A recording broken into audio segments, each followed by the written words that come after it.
Action. Action. That's right. David here. Shirley, my beautiful bride, significant other, and partner in all kinds of foolishness, is sitting in the living room. Want to make a little video to follow up on the one that I posted the other day, and continue on in this series that we've started. And right at the very forefront of practically everything outdoors these days is the subject of survival. Survival schools, there's a lot of them around. Survival instructors, there seems to be more and more every day showing up. Survival, yeah, it's definitely a part of what we teach, and skills that are necessary, particularly for wilderness survival. There are a lot of areas when it comes to survival that need to be addressed, whether you live in an urban area, rural area. There's different skills, there's different things, different knowledge, different tricks to the trade, so to speak, that help you get along. And that's what survival is about, is being able to get along. And despite what might happen circumstances-wise. So yeah, survival is definitely a part of it. But as far as I'm concerned, and what we're doing here with young people and with adults that participate in what we do, there's a lot more to it than just learning survival skills.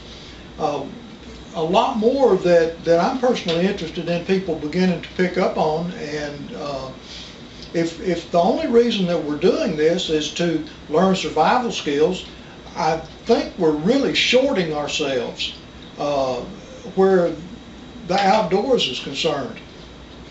And one of the things, when I began mentoring these young guys, one of the things that I explained at the very outset was that I'm interested in seeing young people, especially young people, develop personal character in a world where character, there's some real characters growing up these days. But to develop a personal character and to develop personal responsibility, I think those are two essential ingredients that, even though we don't talk about those all the time in our classes, those are two key essential ingredients at the heart of what we're doing. Developing character, developing personal responsibility, not only personal character and personal responsibility, but as a byproduct of developing those, also developing personal confidence, being able to be sure of themselves in difficult situations, and not just difficult situations, but to be able to go out into the outdoors, go out into wilderness areas, and get along well, and do it to simply enjoy the outdoors. Develop personal confidence by acquiring knowledge. There's a lot that we teach that can't be taught in a weekend class. It's something that is an ongoing thing. There's, as Kephart said, the School of the Woods, there's no graduation day. These young guys and others are acquiring knowledge that's very useful in the outdoors. A lot of people might think it's just a bunch of bunk and not necessary. It doesn't need to be given much airtime or written into any kind of school curriculum, but I think every school, especially today where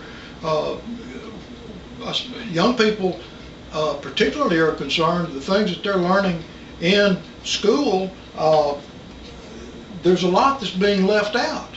Good stuff, how to get along, how to enjoy the outdoors, how to appreciate the outdoors, how to, rather than seeing the outdoors as something that you have to conquer, it's something that's there to assist us in our daily lives and develop an appreciation for it. And I don't think science and schools teach that anymore.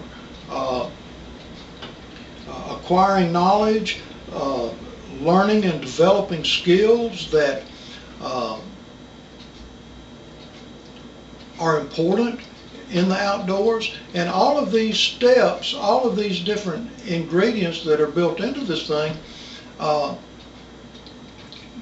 work toward building self-confidence, works toward developing character, works toward building, developing personal responsibility. It's interesting to think about. It's really sad to think about at the same time, but I think a lot about when I was the age of these young guys, growing up here in this geographic area, how at 8 years old, 10 years old, and surely by the time I was 12 years old, it was perfectly common for me to leave our house there, the farmhouse where I grew up. It was common for me to leave there with a .22 rifle or a shotgun and stay gone all day long. In the woods, building fires, hunting, not just on the property where I grew up, but for miles. I could leave our place, walk for miles in any direction, north, south, east, or west, and cross property lines, hunt in woods that I personally had no idea who owned them, but people didn't get all rip-roaring mad about it. Especially, here's a kid out there in the woods with a .22. By golly, let some 8 or 10 or 12-year-old kid today take off and go crossing property lines and hunting in woods that somebody else owns, and the next thing you know, somebody's parents are going to get arrested, and kids go to detention centers and stuff like that. It's crazy how much things have changed in 50 years, that just in my lifetime. And one of the things, I know we can't go back to that, but one of the things that I'm particularly interested in working with these young people, even though they may never be able to roam miles and miles and miles as like I did as a kid, one of the things I'm particularly interested in working with them is growing them, growing their confidence, growing their skills, growing their character in a way that when they're old enough to take a vehicle and go for a drive, one of the things that they will want to do is go to someplace like the Appalachian Trail and begin at the south end of it and walk all the way to the northern end of it.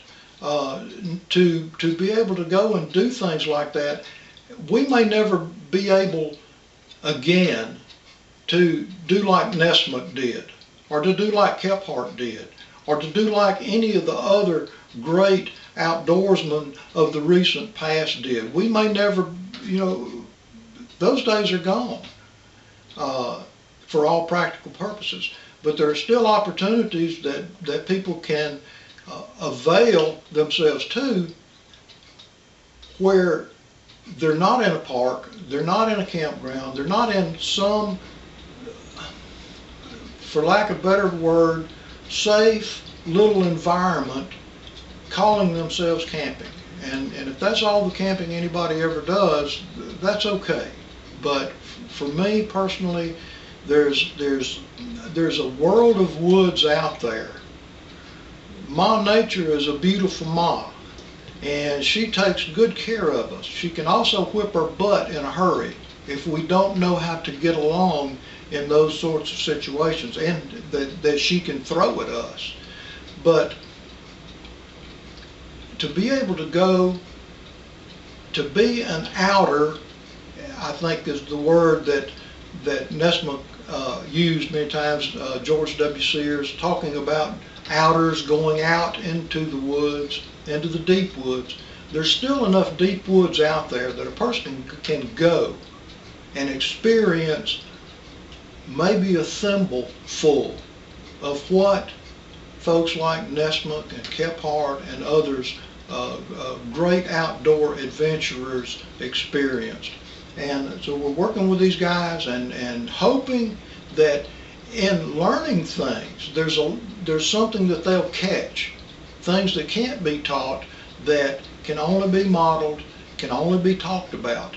And that's kind of where we're at, and we're going to move on in this series as we continue developing it, and look forward to bringing you more. Thanks for watching. Cut.